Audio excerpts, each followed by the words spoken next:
Les VTC, donc nouveau tarif au 1er février. Ah. La course minimum, donc je ne sais pas comment tu appelles ça. Pour un VTC déclaré. Pour un VTC.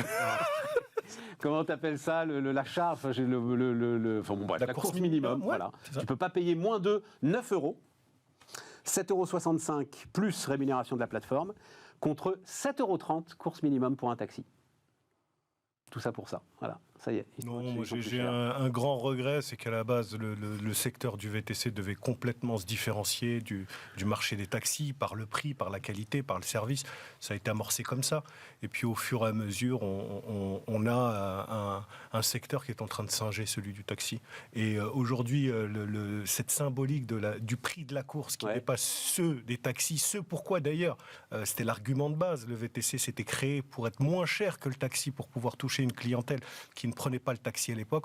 Aujourd'hui, tout ça n'est plus.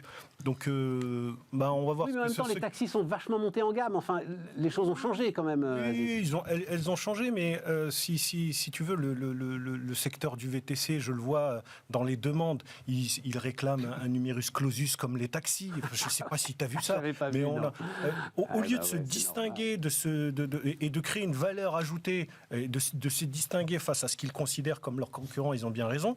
Ils essayent de les singer, donc in fine, moi je suis un peu déçu. Encore un chiffre, la plaque taxi, donc, elle vaut aujourd'hui 160, c'est pire que le Bitcoin, elle vaut aujourd'hui 173 000 € contre 115 000 en 2018 et 260 000 en 2012. Donc ils étaient à 260 000. Ils sont tombés au moment vraiment de l'explosion des VTC à 115 000 et là ils sont remontés à 173 000.